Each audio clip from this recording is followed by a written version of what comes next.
I'm Karen Cavan, Director of Product Marketing at CSI, where we support community banks as well as organizations worldwide. We are back with the 4th season of Talking Tech, a video series where industry experts explore the trending topics in technology and discuss why those topics are important for your institution. For this first episode, I'm here with Matt Herren, payment industry consultant. Hi, Matt. Hi. How are you doing today? Great. We are so excited to have you here on today's Talking Tech. Excited to be here. As fraud becomes more and more prevalent, what types of fraud would you say our institutions should be looking out for? Yeah, believe it or not, we still do write about 11 billion checks in this country every year.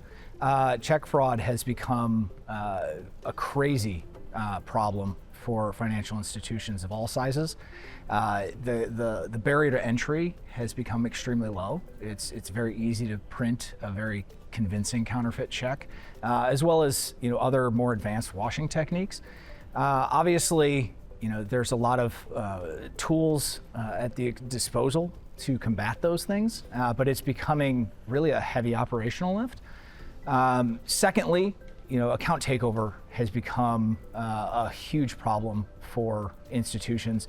Really think of it as an access channel.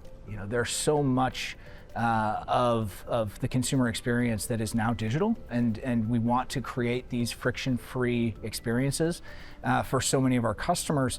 But ultimately, we know that the ability for someone to kind of emulate and take over an account ultimately will grant them access to those channels. And then obviously, the tried and true, card fraud is still a hot topic.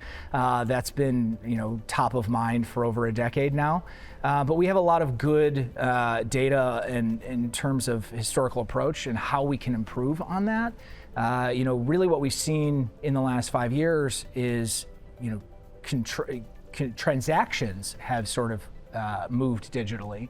CSI's data has 25% of overall transaction volume in the card space in 2019 being e-commerce. That number is up to 40%.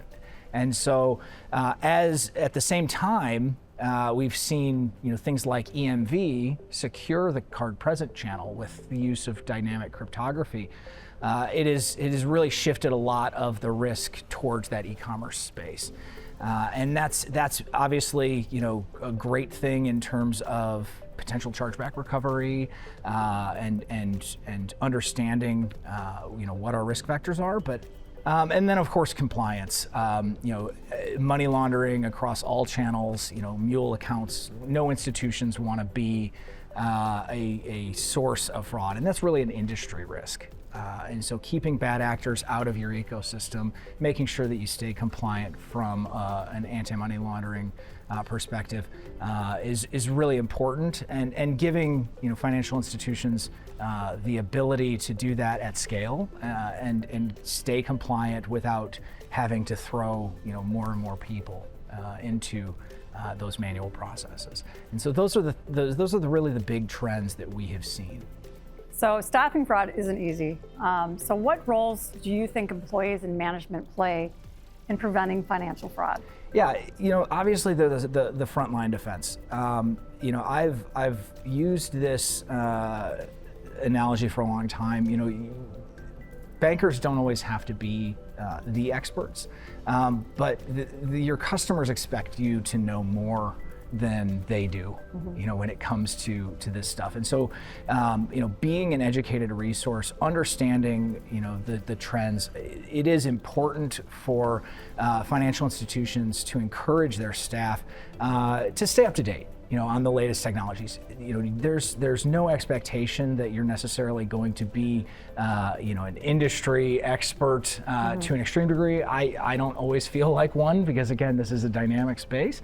But at the same time, encouraging staff to stay up to date, to keep informed about the latest technologies will help your institution ultimately keep up and make sure that you can pick the solutions and the techniques that are ultimately going to put you in the best possible position. Well, we all know the dangers of fraud. The account takeover, identity theft, the loss in customer trust. Well, what are some of the hidden risks that many people may not even realize? Yeah, the idea is this is really about brand reputation. The customers really feel violated when these types of things happen to them, and so making them whole is really just part of it. But when they have repeated issues, that creates a lot of problems. But at the same time, we've said for years, it's very easy to stop all fraud in a certain channel. The problem and the hard part is really stopping fraud while providing the experience that you want your customers to have.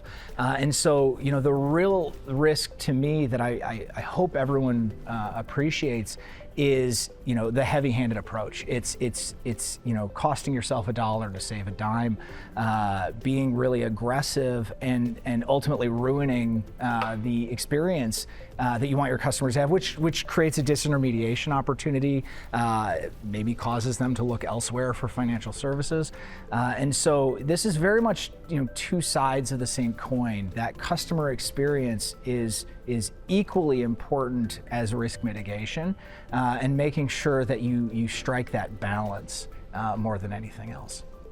And then finally, what strategies can you FIs use to educate their consumers on fraud risks? Yeah, consumer education is one of those things, sometimes it feels like, why are we even doing this? It's still happening. I just talked to this customer yesterday about not, doing the thing that they ultimately just did.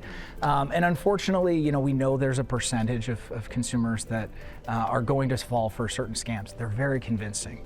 But at the same time, what you're doing day in, day out matters. There have been phenomenal industry trends, education materials, things that I think consumers really need, bright line rules. If you receive a text message that asks you for X, Y, and Z, it is fraud.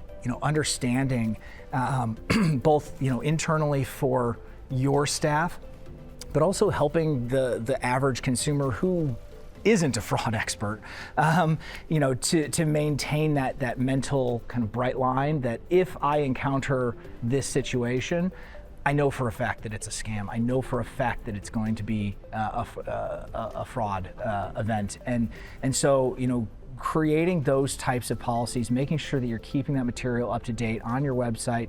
Other things, kind of operationally, I think the .bank website is one of those really easy things that to avoid cloning, to avoid spoofing, being that kind of vetted source of you will only see our bank's domain come in with this channel with this domain is really powerful and can create again those kind of mental heuristics for consumers so that they don't have to be an expert. Because I think, let's be honest, expecting them to become fraud experts the moment they kind of achieve that, the industry landscape changes and fraud perpetrators find a new, better technique that ultimately they're going to get around. And so, making sure that you're both, staying abreast individually as a banker, and then obviously making sure that you're disseminating that information out to your consumer, it really does make a difference.